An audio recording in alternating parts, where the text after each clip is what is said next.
Bon David, première victoire de la saison, 2-0 contre Vierzon, un succès qui a mis du temps à se dessiner, mais c'est la première victoire et c'est ce soir le plus important. Ouais, on prend 3 points, on ne prend pas de but aussi, c'est une chose importante. Sur les 4 derniers matchs, on n'a pris qu'un but, donc c'est bien qu'on soit costaud défensivement. Après, on avait besoin ce soir de prendre 3 points, c'est important pour la dynamique, pour que vraiment on décolle dans ce championnat. Donc je félicite l'ensemble des joueurs qui étaient là, ceux qui n'étaient pas là et qui n'ont pas été retenus dans le groupe des 16 aussi, parce qu'on a eu 15 bons jours d'entraînement là où tout le monde s'est donné, et c'est ce qui permettra aussi de gagner d'autres matchs les week-ends prochains. De gagner d'ailleurs, ça concrétise à la fois vos bons entraînements, mais aussi les prestations vraiment correctes qu'on a vues sur les 3 matchs d'avant. Ouais, on avait fait des bons contenus. Après, on n'avait pas le petit grain de réussite qu'on a pu avoir là aujourd'hui, par exemple sur le coup franc de Léo, qui est bien frappé, mais il faut aussi un peu de réussite pour qu'elle rentre petit filet. Elle aurait pu taper le poteau. Là, ça nous sourit, donc je pense que c'est aussi assez mérité sur l'ensemble du match, parce que contre une bonne équipe de Vierzon qui a bien défendu, qui était bien regroupée et qui essayait de jouer en contre. On a fait 2 bonnes mi-temps où on a pris notre temps, on les a déséquilibrés souvent, et on a eu des situations qui ne se sont pas toutes transformées, mais c'est bien qu'on ait gagné, qu'on ait marqué 2 buts, même s'il n'y en a qu'un dans le jeu. C'est le premier. Voilà, c'est le premier, donc non, mais c'est bien, on marque, on ne prend pas de but, on a 3 points en plus. Dieu sait que c'est difficile, et ce sera difficile de gagner des matchs dans ce championnat, on s'en rend compte tous les week-ends. Donc c'est bien, et puis je suis content pour les dirigeants, les sponsors, le public qui était là, parce que voilà, c'est aussi bien de gagner à domicile pour tous les gens qui viennent nous voir. D'ailleurs, avant le match, j'avais regardé les statistiques et on restait Angoulême sur 5 matchs sans victoire à domicile.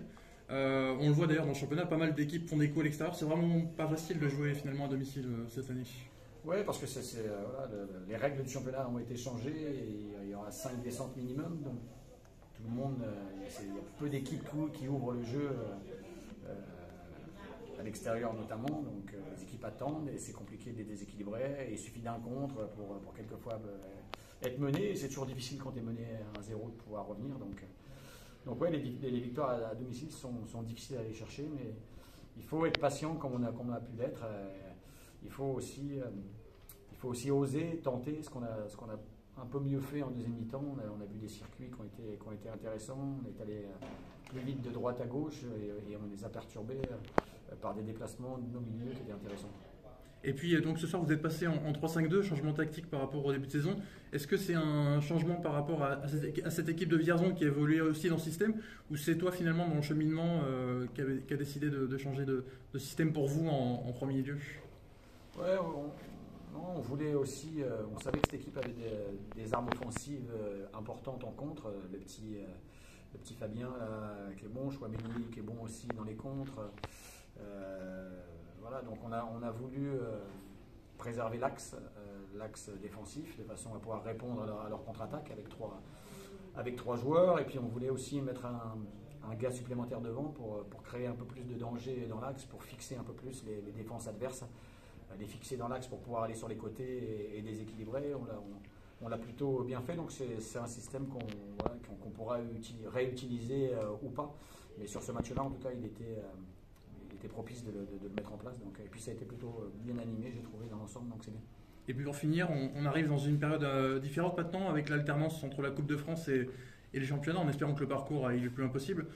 Pour toi, c'est vraiment un nouveau championnat qui va redémarrer là. Comment on gère finalement de jouer en championnat qu'une semaine sur 2 désormais? Déjà, l'idéal, c'est de rester en Coupe de France, parce que ça permet d'avoir des matchs de compétition officiels. C'est toujours bien mieux que les matchs amicaux, puis ça permet d'entretenir des dynamiques aussi. Voilà, on a un premier tour à aller jouer, où comme tous les matchs de coupe, il faudra être très respectueux, très humble, et puis jouer ce match à fond, de façon à pouvoir enchaîner les tours de coupe. Et puis c'est vrai que l'alternance coupe-championnat, c'est pas toujours simple, parce qu'on passe d'une compétition à l'autre, mais le calendrier veut qu'on est obligé de s'adapter à ces circonstances. Donc voilà, on a un effectif capable de le faire. On va déjà encore une fois aller faire ce premier tour et puis bien figurer et avoir des intensités dans les contenus de façon à passer, puis être dans les boules le tour d'après.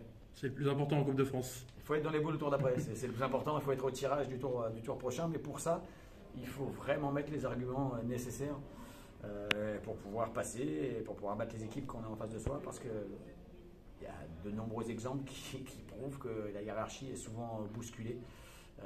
Voilà, donc on va bien bosser cette semaine et puis on va bien préparer ce déplacement. Merci beaucoup.